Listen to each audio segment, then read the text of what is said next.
Vamos a estar leyendo versículos 12 al 19. Primer carta a los Corintios, capítulo 15, versículo 12 al 19.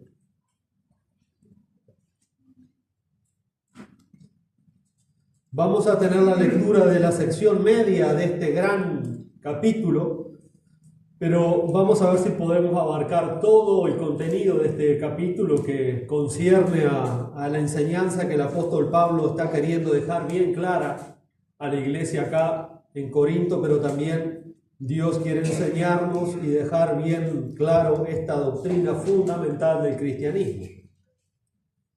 Dice versículo 12, pero si se predica de que Cristo resucitó de los muertos, ¿cómo dicen algunos entre ustedes que no hay resurrección de muertos?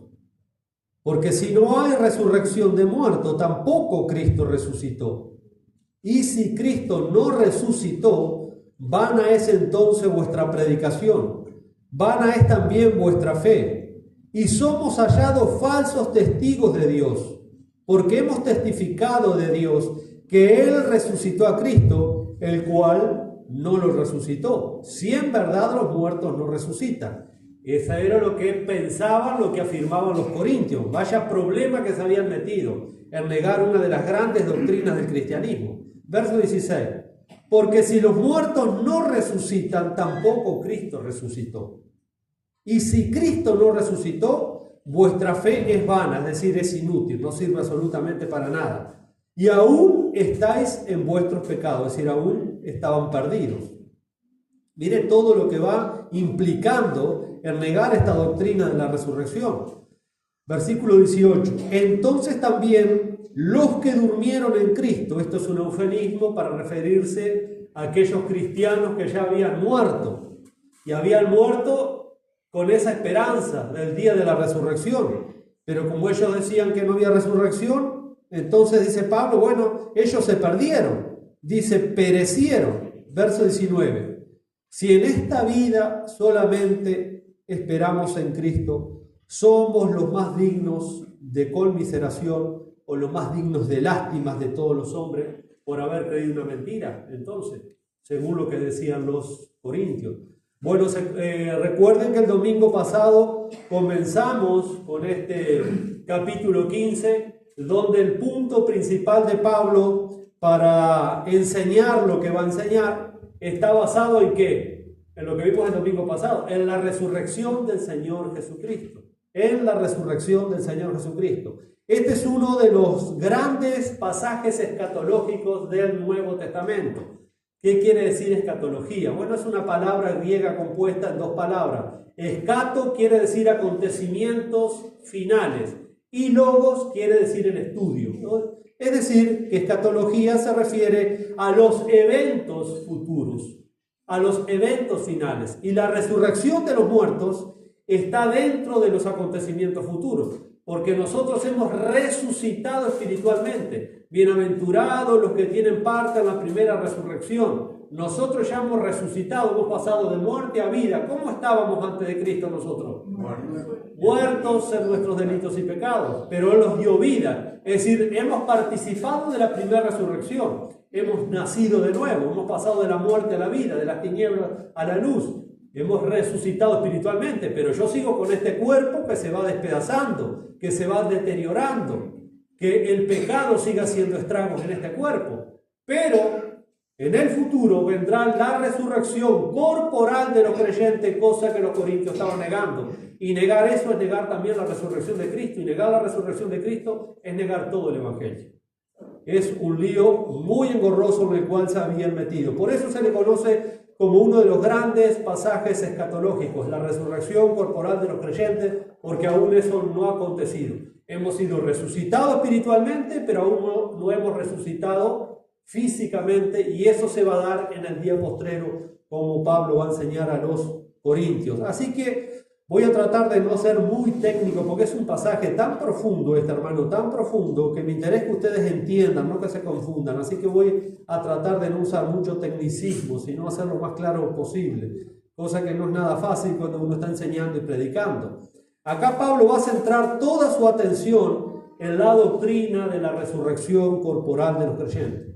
Hermano, espero que todos nosotros creamos que un día resucitaremos con cuerpos glorificados, con cuerpos nuevos. La pregunta a la que Pablo responde no se va a responder claramente hasta el versículo 12, que fue el versículo que nosotros comenzamos esta tarde. Ahí recién Pablo va a empezar a contestar esa duda que ellos tenían acerca de la resurrección de los muertos, que ellos la negaban, no creían. Y ahí Pablo nos va a informar que algunos de estos creyentes afirmaban que no existía tal resurrección de los muertos, y esto era un grave problema. Porque al examinar este texto es muy evidente que lo que negaban era la futura resurrección corporal de los creyentes. Y en este capítulo Pablo va a dejar muy claro la importancia de esta enseñanza, de esta doctrina de la resurrección para la fe cristiana. Qué triste sería entonces tener una fe cristiana que dejara fuera lo más importante. Porque solamente, como dice Pablo, si creyéramos solamente para esta vida, nuestra fe sería algo completamente vano. No serviría de mucha cosa. Así que su argumento se va a desarrollar en dos etapas. El argumento de Pablo a la duda de los corintios o a la incredulidad de los corintios, donde negaban que había resurrección de muertos. En los versículos 1 al 34, Pablo va a demostrar la realidad de la resurrección de los muertos. Es una realidad, no tendrían que estar dudando. Y luego de los versículos 35 al 58, que es el último del capítulo 15, allí Pablo va a explicar cómo se va a llevar a cabo la resurrección de esos muertos. Entonces, de esos versículos que ya lo mencioné, del 1 al 34, Pablo va a demostrar la realidad de la resurrección, no hay por qué dudar, es una realidad dentro de la fe cristiana, y de los versículos 35 al 58 Pablo va a explicar cómo es posible esto de la resurrección corporal de los creyentes. Pablo entonces inicia el tema a tratar, recordando a los corintios el evangelio que él les había predicado, en el cual ellos habían creído ese evangelio. Y lo vemos ahí cuando comienza ese capítulo 15, donde Pablo dice: además os declaro, hermanos, el evangelio que os he predicado, el cual también ustedes recibieron, el cual también perseveran. Por lo cual, asimismo, dice el versículo 2, si retienen la palabra que se les había sido enseñada en el evangelio, que os es predicado, sois salvos si no creísteis en vano. Si no creen en el evangelio, sin fe es imposible agradar a Dios. Y ellos estaban creyendo en esta parte tan esencial de la fe cristiana, del evangelio. Así que en otras palabras, Pablo comienza su argumento exponiendo una creencia en la que tanto Pablo como los corintios concordaban. ¿En qué concordaban Pablo y los corintios? Si eran iglesias, si eran creyentes, ¿en qué concordaban Pablo y los corintios? ¿Cuál es el punto que tenían en comunión Pablo y los corintios? Sí, ¿la fe en qué? ¿Basada en qué?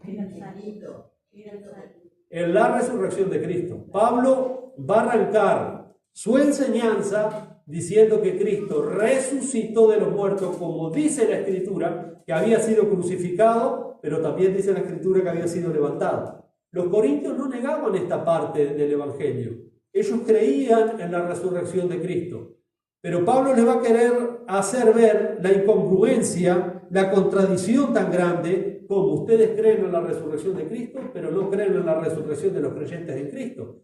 Porque si no hay resurrección de creyentes es porque Cristo no resucitó. Y si Cristo no resucitó, estamos todos en el horno, estamos todos fritos. Vieron la incongruencia tan grande que había, y Pablo va a tratar, como pastor maestro, va a tratar de hacerles ver el error doctrinal que estaban teniendo.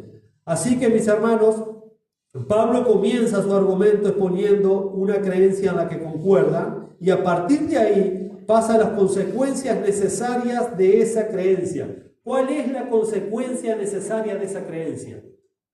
La consecuencia necesaria de la creencia que Cristo resucitó de los muertos, ¿cuál es la consecuencia? Que los creyentes también van a resucitar de los muertos. Si Cristo resucitó, entonces nuestra resurrección está segura en el Señor Jesucristo. Esas son las consecuencias necesarias de creer en la resurrección del Señor Jesucristo, que nosotros también vamos a resucitar. Pablo expone el contenido de su evangelio en los versículos 3 al 5, cuando les dice de una manera tan clara allí en esos versículos. Dice: porque yo les enseñé primeramente lo que también a mí se me dio a saber, lo que también yo recibí. ¿Qué fue lo que Pablo había recibido? El Evangelio. Y miren qué lo resume Pablo el Evangelio, que Cristo murió por nuestros pecados, como dice la Escritura, y que fue sepultado y que resucitó el tercer día conforme a las Escrituras, y que se apareció a Cefas, acá Cefas es Pedro, y después a los 12. Es decir,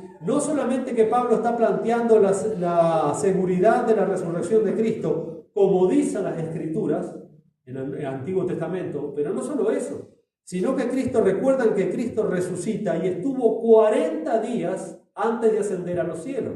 En esos 40 días Cristo se apareció a los apóstoles, a los 12 apóstoles, en más de una oportunidad. Se apareció a Pedro en más de una oportunidad. Se le apareció a su hermano Santiago. Y Pablo dice, se le apareció a más de 500 hermanos. Y cuando yo iba rumbo a Damasco persiguiendo a la iglesia, se me apareció a mí también. Y me habló, no solamente que Pablo tuvo una visión del Cristo resucitado, sino también que escuchó la voz y el Cristo resucitado lo comisiona al apóstol Pablo para ser apóstol a los gentiles. O sea, no solamente el testimonio de las Escrituras, que ya con eso tendría que bastar, dice Pablo. Porque Cristo murió por nuestros pecados, como dice la Escritura, pero también fue sepultado y resucitó el tercer día, como dice la Escritura. Pero como si esto no fuera suficiente, Corintios, a Cristo lo vieron más de 500 hermanos. Y vayan y pregunten, porque algunos de esos todavía andan vivos por ahí. Pregunten a ver si ellos no le vieron. Entonces, si la evidencia de la resurrección corporal de Cristo es tan tangible, ¿por qué ustedes dudan de la resurrección de los creyentes? No se puede. Porque negar la resurrección corporal del creyente es negar la resurrección corporal de Cristo. Y esto entonces es terrible. Así que la muerte y resurrección de Jesús son el centro de la proclamación del Evangelio por parte de Pablo. Esto lo vimos también el domingo pasado. Eso es parte central del Evangelio bíblico, la muerte, sepultura y resurrección de nuestro Señor Jesucristo. Es mediante la muerte y la resurrección de Cristo que se superan los dos males introducidos en el mundo en el momento de la caída. Es decir, la muerte de Cristo en la cruz es la solución o es la respuesta divina al problema del pecado, pero la resurrección de Cristo, esa tumba vacía, es la solución de Dios al problema de la muerte, del juicio y de la condenación. Porque si Cristo hubiera cargado con nuestros pecados, hubiera ido a la cruz con nuestros pecados y hubiera sido sepultado y no hubiera resucitado, no sirve para nada. Hermano, ¿por qué nosotros hoy estamos acá justificados? ¿Por qué hoy nosotros estamos libres de condenación? Sí, porque Cristo cargó nuestros pecados, fue sepultado, pero gracias a que se levantó de los muertos en la resurrección, nosotros fuimos justificados y fuimos hechos hijos de Dios. Cristo podría haber cargado nuestros pecados, podría haber ido a la cruz, pero si no hubiera resucitado hubiera sido un mártir más. Hubiera sido un buen hombre, pero no hubiera sido entonces un salvador. Porque gracias a la resurrección es que nosotros somos declarados justos. Fuimos justificados con poder por medio de la resurrección de nuestro Señor Jesucristo. Así que cuando Pablo dice que Cristo murió por nuestros pecados, lo más probable es que se esté refiriendo, porque él dice, como dice la Escritura, al gran pasaje de Isaías capítulo 53. Quizá lo más probable que sean los versículos 5 y 6 de Isaías 53, donde usa un lenguaje de expiación sustitutiva, porque Cristo cargó nuestros pecados. Cristo llevó nuestra culpa, llevó nuestra maldad sobre sus hombros a la cruz. Por eso lo más probable que Pablo esté citando Isaías ahí en el capítulo 53. Pero Pablo también dice que Cristo murió y resucitó conforme a las Escrituras. Ya que acá tiene en mente Pablo algo más que el cumplimiento de ciertos textos en el Antiguo Testamento que hablaban de la muerte y de la resurrección del Señor Jesucristo. Pablo va a ser mucho más específico, Pablo va a abarcar mucho más que eso. Más bien la muerte y resurrección de Cristo son el cumplimiento culminante de toda la narrativa del Antiguo Testamento que se centraba en la vida y en la obra de Cristo. Vida, muerte, sepultura y resurrección. Los sacrificios del Antiguo Testamento apuntaban a Cristo. Todos los sacrificios del Antiguo Testamento. Las fiestas solemnes del Antiguo Testamento apuntaban a Cristo. El tabernáculo apuntaba a Cristo. Los sacerdotes y el sumo sacerdote apuntaban a Cristo. Todas las cosas que habían allí en el santuario para ministrar las cosas sagradas al Señor apuntaban a Cristo. El Cordero de la Pascua apuntaba a Cristo. Aquella roca que salió agua en el desierto apuntaba a Cristo, como Pablo también dice. O sea que toda la Escritura, mis hermanos, toda la Escritura nos apuntan y nos llevan a Cristo. Todo era sombra, todo era un antitipo del tipo. Es decir, el antitipo son las cosas que precedían al tipo, que el tipo es Cristo. El cumplimiento de las cosas las tiene Cristo. ¿Se acuerdan en el Evangelio de Lucas, en el capítulo 24? Allí van los dos discípulos del Señor muy tristes, muy confundidos, porque su Señor y Maestro había sido crucificado y ellos no habían entendido nada. ¿Se acuerdan? Si algo quedó claro, que lo vimos el domingo pasado, es que Jesús había enseñado en más de una oportunidad, en esos 3 años y medio que anduvo con sus discípulos, que era necesario que Él padeciera, que Él fuera crucificado, que fuera sepultado, pero que iba a resucitar. Fue claro Jesús. Los discípulos no entendieron, ni quisieron entender, y mucho menos creyeron. Y mire el Señor entonces cómo increpa a estos discípulos que iban camino a Emaús. Escuchemos bien. Ahí en Lucas capítulo 24, vamos a Lucas capítulo 24, porque todo el Antiguo Testamento, hermano, todo lo que usted lee en el Antiguo Testamento, todas esas historias que hay en el Antiguo Testamento, todas esas cosas, tiene que filtrarlo por la persona y la obra del Señor Jesucristo. Spurgeon tenía un dicho muy conocido. Dice, dame un pasaje del Antiguo Testamento y te conduciré a Cristo. Cualquiera. Dame un solo pasaje del Antiguo Testamento y te conduciré a Cristo. Porque Spurgeon había entendido este principio hermenéutico. Todo el Nuevo Testamento apunta al Señor Jesucristo. Lucas capítulo 10, mis hermanos. Lucas capítulo 10, versículos. Vamos a leer del versículo 26 ahí. Lucas capítulo 24. A partir del versículo 26. Miren lo que dice aquí. El Señor está indignado con la incredulidad de estos discípulos. Dice,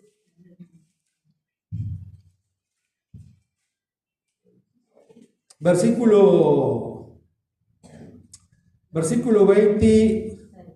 26. 25, mejor va a quedar más claro. Y entonces les dijo, oh insensatos y tardos de corazón para creer todo lo que los profetas han dicho. O sea que acá el problema no era falta de información.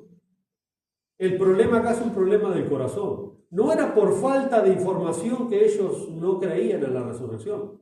Tenían demasiada información porque todo el Antiguo Testamento hablaba acerca de Cristo, de lo que el Mesías tenía que padecer, de cómo el Mesías iba a ser entregado, iba a ser crucificado, pero iba a ser levantado de entre los muertos. Todo esto estaba escrito en el Antiguo Testamento y ellos no habían creído y Jesús les reprocha y reprende su incredulidad.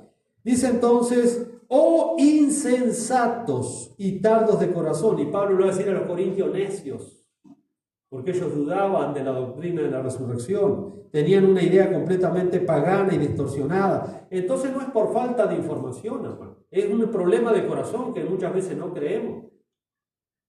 Ese es el problema nuestro. Tenemos muchísima información en nuestros días.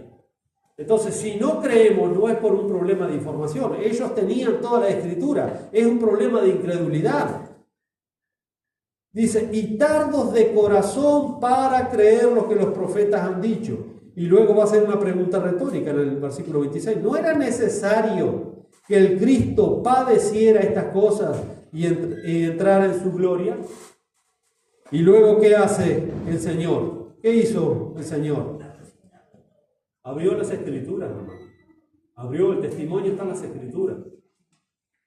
¿Sabe que Pablo le deja claro el evangelio que recibieron a los corintios? Dice que Cristo fue entregado conforme a las Escrituras y que fue sepultado, pero que fue resucitado el tercer día conforme a las Escrituras. ¿Y sabe lo que dice Romanos capítulo 10, versículo 9? Que si confesares con tu boca que Jesucristo es el Señor y creyeres que Dios le levantó de los muertos, serás salvo. Y si yo no creo esa parte del Evangelio, por eso Pablo dice, entonces algunos de ustedes, no sé si son salvos. Porque si están negando esa parte tan importante del Evangelio, y crees en tu corazón que Dios le levantó de los muertos, serás salvo. Entonces, si no creemos en esta parte, capaz que ni cristianos somos, entonces. Y acá el Señor Jesucristo va a hacer lo mismo. Les va a abrir las Escrituras, hermanos. Si no nos convence la Escritura, no nos van a convencer ni los milagros, ni cualquier otra cosa. Jesucristo podía haber hecho un milagro delante de ellos para dejarlos completamente convencidos de que Él había resucitado de los muertos. No, si no nos convence el testimonio de las Escrituras, Cristo fue lo que hace. Y comenzando desde Moisés, mire qué sermón les va a dar el Señor ahí, comenzando de Moisés y siguiendo por todos, no por algunos, hermanos, por todos los profetas, les declaraba en todas las Escrituras lo que de él decía, lo que de él decía. Y es lo que está haciendo Pablo al presentar su argumento a favor de la enseñanza de la resurrección en este gran pasaje, como dice la Escritura, citando la Escritura. Y Pablo va a citar directa o indirectamente la Escritura, porque toda la Escritura habla de este gran evento, de este gran acontecimiento, de la resurrección corporal de nuestro Señor Jesucristo. Entonces, este es el evangelio que creían los corintios. No tenían problema, porque si no creían que Cristo había resucitado, no eran ni cristianos. Ellos no tenían problema con la resurrección de Cristo. El problema de ellos era con la resurrección de sus propios cuerpos. Profesaban creer en la resurrección del Señor Jesucristo como Mesías, pero no creían en su propia resurrección. No creían en su propia resurrección. Entonces, en base a su fe en la resurrección de Cristo, Pablo va a argumentar: ¿cómo dicen algunos entre ustedes que no hay resurrección de muertos? Si creen que Jesús resucitó de los muertos, no tienen problema en creer esto. ¿Cuál es el problema entonces en que no creen en la resurrección corporal de los creyentes? ¿Cómo dicen algunos entre ustedes que no hay resurrección de muertos? Ahí había un problema de incredulidad. Había un problema en el corazón de ellos. El resto del capítulo deja claro que lo que los corintios negaban era la idea de una futura resurrección corporal. La creencia pagana nunca negó la existencia o la trascendencia del alma después de la muerte. Todas las culturas, aún los indígenas más perdidos por ahí, ellos creen en la trascendencia del alma. Lo que sí negaban las creencias paganas era que ese cuerpo que se habían comido los gusanos en la tumba saliera en vida otra vez. Eso no lo creían. Por eso los egipcios, por ejemplo, embalsamaban a sus dioses, a sus guerreros, les ponían sus armas, sus coronas, sus escudos, porque ellos creían en la trascendencia del alma, pero no creían en la resurrección corporal del cuerpo. Y recuerden que los corintios estaban sumidos en una cultura que creía justamente eso, una cultura pagana. Los griegos, los romanos, los persias, los babilonios, todos creían en la trascendencia del alma después de la muerte. Pero los maestros gnósticos que se habían mezclado en el cristianismo negaban la resurrección corporal del cuerpo, porque para ellos el cuerpo era una maldición, para ellos el cuerpo era un estorbo, para ellos el cuerpo era una materia inerte.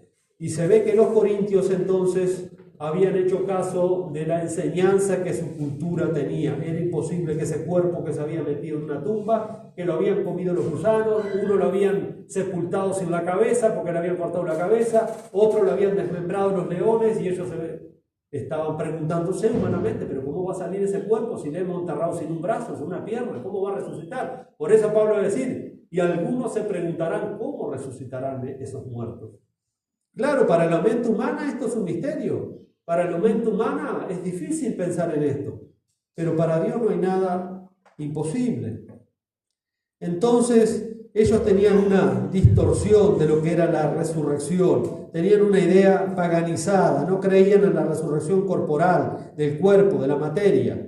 Con esto simplemente expresaban las creencias del paganismo antiguo, que negaba la posibilidad misma de que algo así pudiera suceder. La creencia pagana no creía ninguna, creía la resurrección corporal del cuerpo.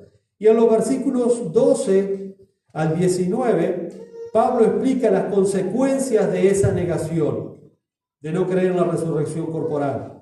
Pablo dice que Cristo resucitó. Si no hay resurrección de los muertos, dice ahí en el versículo 13, entonces tampoco Cristo resucitó. Y ahí sí que estaban en un problema. Acá Pablo va a mostrar entonces la naturaleza de contradicción que tenían las creencias de los corintios. Si negaban su resurrección, había una gran contradicción, porque si negaban su resurrección, estaban negando la resurrección de Cristo. Por eso Pablo le va a decir en el verso 13, si no hay resurrección de muertos, entonces tampoco Cristo resucitó. Y acá Pablo muestra entonces la contradicción que profesaban estos creyentes. Ellos profesaban creer en la resurrección corporal de Cristo, pero al mismo tiempo estaban negando la posibilidad de la resurrección corporal de aquellos creyentes que iban a morir, pero su negación de la resurrección de los muertos implicaba entonces que Cristo tampoco había resucitado. Vaya problema. Su negación de la resurrección de los muertos era una negación de la existencia misma del cristianismo, era negar la fe. Era negar la fe. Y esto no le pasó a Pablo tan solamente con los creyentes en Corintios. Recuerde que esto era una doctrina muy fuerte, la resurrección corporal de los creyentes. Si vamos a 2 de Timoteo, en la segunda carta de Timoteo, había unos creyentes ahí que se habían también desviado. Segunda carta a Timoteo, capítulo 2, versículos 17 y 19. Segunda de Timoteo, capítulo 2, versículos 17 al 19. Vamos a leer del versículo 16, porque Pablo está exhortando a Timoteo, le está advirtiendo más: evita profanas y vanas palabrerías, porque conducirán más y más a la impiedad, a la maldad. Y su palabra carcomerá como gangrena, es decir, una gangrena es una infección que si no se trata, si no se erradica del cuerpo, va a contaminar todo el cuerpo, va a podrir todo el cuerpo. Bueno, cualquier falsa enseñanza, cualquier movimiento raro en la iglesia es una gangrena, es un cáncer en el cuerpo de Cristo. Pablo dice a los corintios: cuidado, porque un poco de levadura fermenta toda la masa, se pudre todo. Por eso hay que ser cuidadoso con lo que enseñamos, con lo que dejamos entrar, hay que tener cuidado, hermanos. Porque Pablo dice que toda esa palabrería, esa bullanga que anda por ahí, ese circo barato en la iglesia, eso contamina. Eso es una gangrena en el cuerpo de Cristo. Eso es una pudrición en el cuerpo de Cristo. Eso no produce fe, no produce santidad, no produce temor de Dios, no produce mente santificada. Todo lo contrario. Y acá mire lo que Pablo sigue diciendo. Dice: de los cuales son Himeneo y Fileto. Eran dos hombres que estaban en la congregación, ahí en Éfeso. ¿Y qué les pasó a estos hermanos, entre comillas? Dice: se desviaron de la verdad. ¿En qué sentido, Pablo, se desviaron de la verdad? Diciendo que la resurrección ya se efectuó. Estos también negaban la resurrección corporal. Esta gente quizás que estaban impregnados de la falsa creencia de los gnósticos, que se hacían pasar por cristianos, diciendo que la resurrección solamente era espiritual, que no había una resurrección futura corporal del cuerpo del creyente. Recuerden que los gnósticos aborrecían la materia, los gnósticos aborrecían el cuerpo físico, decían que era la prisión, la cárcel del alma. Y esta gente empezó a diseminar esa mentira en la iglesia, en el cuerpo de Cristo. Y Pablo se entera y le está diciendo que tenga cuidado con esa enseñanza, porque no es conforme a la verdad, no es conforme al evangelio. Y dice allí entonces: su palabra carcomerá como gangrena, de los cuales son Himeneo y Fileto, que se desviaron de la verdad, diciendo que la resurrección ya se efectuó, y trastornan la fe de algunos. Trastornan la fe de algunos. Estas cosas no edifican el cuerpo de Cristo, hermano. Estas cosas confunden. Estas cosas nos desvían de Cristo, de la fe, y eso es lo que quiere hacer el diablo. Darnos mucho circo, darnos mucha cosa sentimentalista, pero nuestro corazón, nuestro espíritu y nuestra mente no son transformadas. Esas cosas hay que tener cuidado. Sabe que hay muchas corrientes doctrinales, pero hay una que se llama preterismo total, que niega la resurrección futura. Ellos dicen, tienen la misma postura que Himeneo y Fileto, que dicen que la resurrección que habla la Biblia ya se cumplió, que es una resurrección espiritual. Pero la Biblia habla de una resurrección espiritual que ya nosotros hemos participado. Si hemos nacido de nuevo, si hemos experimentado un nuevo nacimiento, pasamos de muerte a vida. Pero también la Biblia habla de una resurrección corporal, una resurrección del cuerpo. Eso no se puede negar. Y sin embargo hay una corriente evangélica que niega, hermanos, la resurrección corporal. Ellos tienen la misma enseñanza que Himeneo y Fileto, diciendo que la resurrección solamente es espiritual. Y vieron cómo Pablo entonces tiene que otra vez frenar esta falsa enseñanza, esta falsa doctrina de estos hermanos, por llamarlos así, porque estaban en la iglesia, pero si no se creen esto, entonces dice Pablo, si no perseveran en lo que recibieron al principio, en vano han creído. Veamos cómo Pablo, en los versículos 3 al 19, va a ampliar las consecuencias de negar la resurrección de los muertos. Hay consecuencias terribles cuando se niega esta doctrina.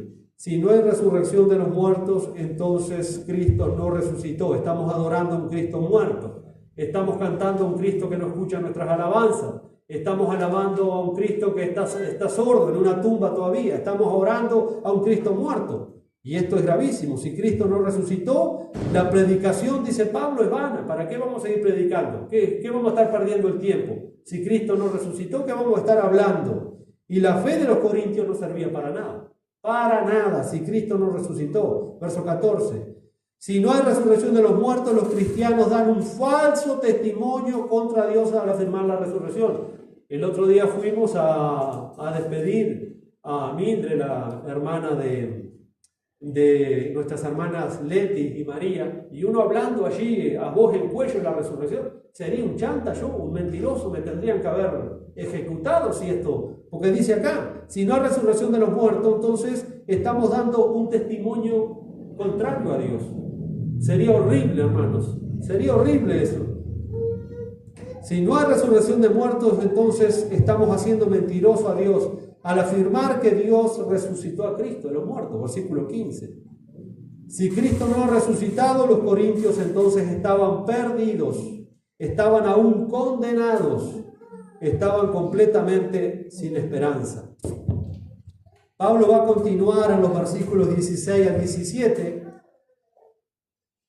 diciendo que los que han muerto entonces perecieron para siempre, porque no tenían ningún tipo de esperanza. Porque si Cristo no resucitó, imagínense qué horrible sería vivir esa mentira, ¿no? Vivir toda la vida diciendo que Cristo resucitó de los muertos y que nosotros vamos a resucitar. Y Cristo dice, Pablo dice, pero si Cristo no resucitó, entonces los que murieron pensando en eso se perdieron para siempre. Murieron sin esperanza.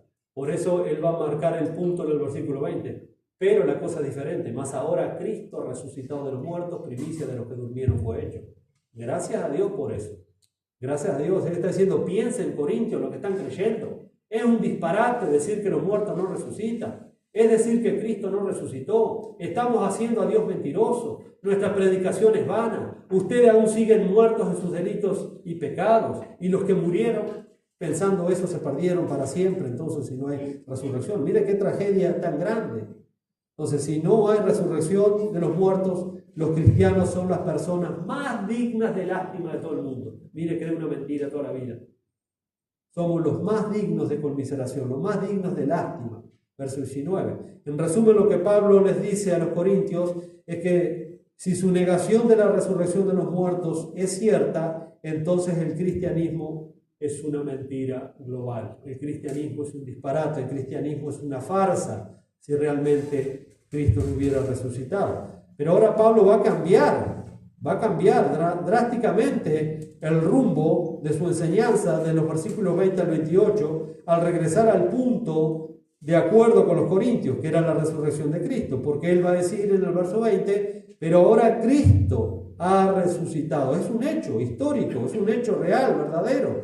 Cristo ha resucitado de entre los muertos, primicia de los que durmieron fue hecho. Primicia de los que durmieron le llama Pablo allí. La palabra primicia que Pablo va a usar para referirse a Cristo se está refiriendo a la primera, pero también a la representativa parte o porción de una cosecha agrícola. Las primicias, hermano, cuando la primicia es buena, cuando los primeros frutos son buenos, es porque el resto de la cosecha va a ser fenomenal. Eso cualquier agricultor se lo va a decir que es así. Cuando los primeros choclos están están saliendo de la planta y son buenos, son grandes, tienen buen grano, buen color, buen sabor, entonces el resto de la cosecha está asegurado. Si las primicias son buenas, el resto también. Por eso Pablo va a usar una metáfora agrícola ahí, refiriéndose a Cristo como la primicia. Y vaya qué primicia tuvo Dios. Cristo resucitó de los muertos. Como primicia no puede haber primicia mejor. Entonces, esa primicia, por la palabra que Pablo usa, está asegurando que el resto de la cosecha, no que vamos a ver si va a haber un resto de cosecha al final, y vamos a ver, no, Pablo está dando por sentado que como Cristo, la primicia es excelente, entonces el resto de esa cosecha va a ser notable. El resto son todos los cristianos, todos los que están en Cristo.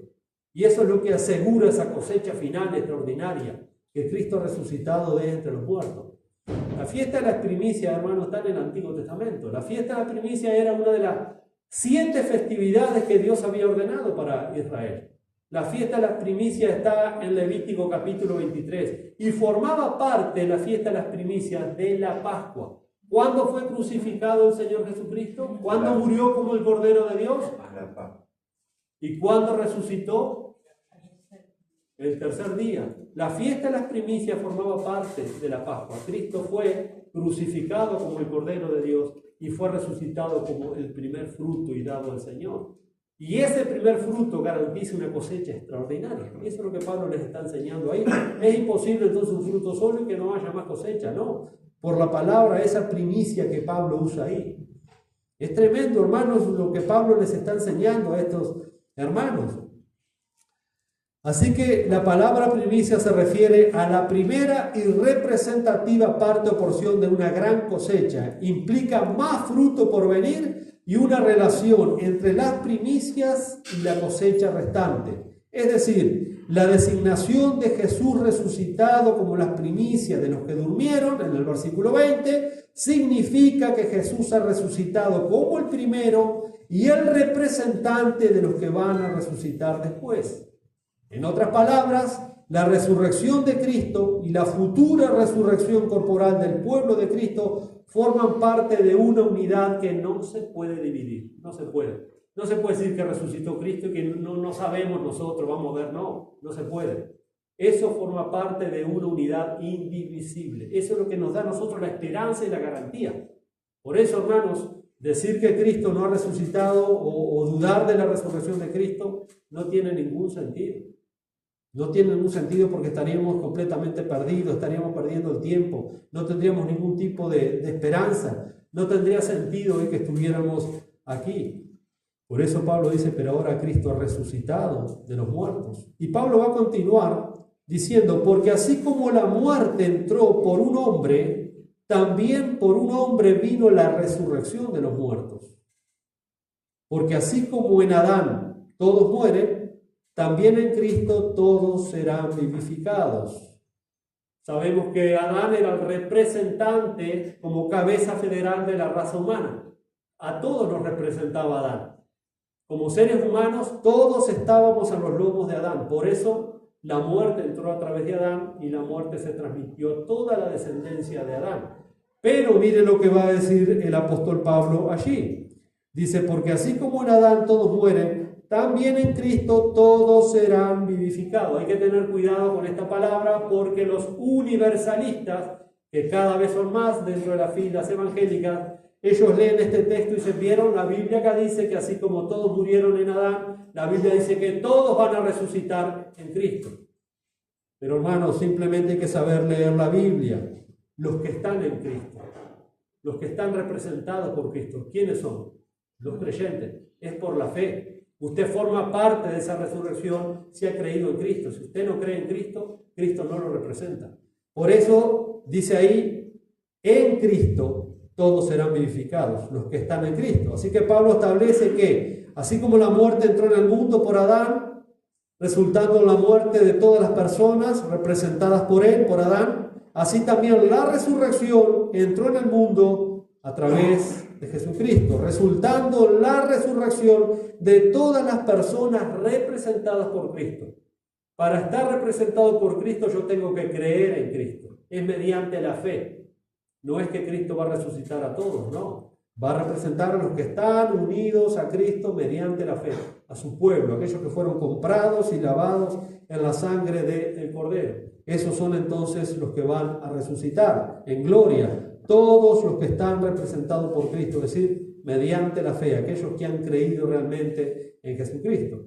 Ahora Pablo va a profundizar en la secuencia de su enseñanza de la resurrección, diciendo, pero cada uno en su debido orden. Vieron que Dios es un Dios de orden. Todo lo que Dios establece tiene un orden. Dios no hace todo al azar. Dios no deja todo para última hora. Dios no dice, bueno, vamos a ver qué va a pasar, vamos a ver cómo salen las cosas. Dios ya tiene todo ordenado, preestablecido, cómo van a ser las cosas. Por eso Pablo dice ahí, Cristo, las primicias, luego en su venida, los que pertenecen a Cristo, los que son de Cristo. Por eso son esos que dicen todos serán vivificados en Cristo, los que pertenecen. Ahora dice Cristo, las primicias, bueno, acá algunos también leen y ven 3 resurrecciones, porque están diciendo, acá la Biblia dice que primero resucita Cristo, después la Biblia dice que resucitan las primicias y después dicen que en su segunda venida resucitan los otros creyentes. Es un disparate. Ya Pablo dijo, ¿quién es la primicia? Es Cristo. Acá ellos dicen, no, las primicias son los santos del Antiguo Testamento y le meten cosas al texto que no están en el texto bíblico. En vez de ser exégesis, se hace una eisegesis, que es lo contrario. La exégesis es sacar lo que hay en el texto bíblico e informarlo. La exégesis es ponerle al texto bíblico lo que el texto bíblico no tiene y decirlo. Es una mentira. Entonces, hermanos, ya Pablo nos dijo, ¿quién es la primicia? Versículo 20. Cristo. Acá no hay 3 resurrecciones. No hay. Solamente 2. Jesucristo las primicias y luego en su segunda venida no hay 2, ni 3, ni 4 venidas, hermanos. Hay una segunda venida en gloria donde Cristo va a resucitar a los suyos para ser galardonados, para ser premiados cuando los resucite en gloria. Dice, en su venida los que pertenecen a Cristo. Y luego de eso, ¿qué va a pasar? Porque hay una escuela llamada dispensacionalismo que es futurista, porque acá en la escatología de Pablo, en su segunda venida, cuando resucita a los muertos, ¿qué viene después? Según la escatología de Pablo, ¿qué dice el texto bíblico?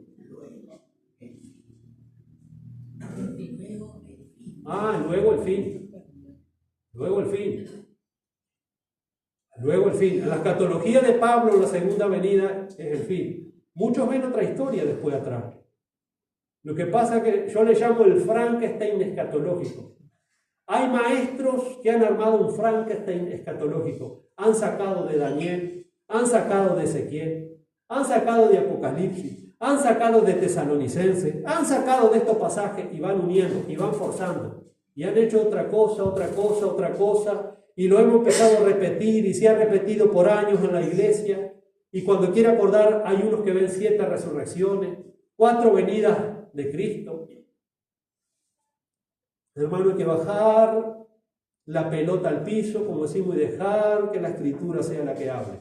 En la escatología de Pablo, cuando Cristo venga por segunda vez y resucita a los muertos, y después vendrá el fin, donde entregará el reino de Dios y Padre, como dice ahí. Miren lo que sigue diciendo. Cuando dice, luego el fin, cuando entrega el reino a Dios y Padre, después de destruir todo principado, toda autoridad y todo poder. Versículo 23-24.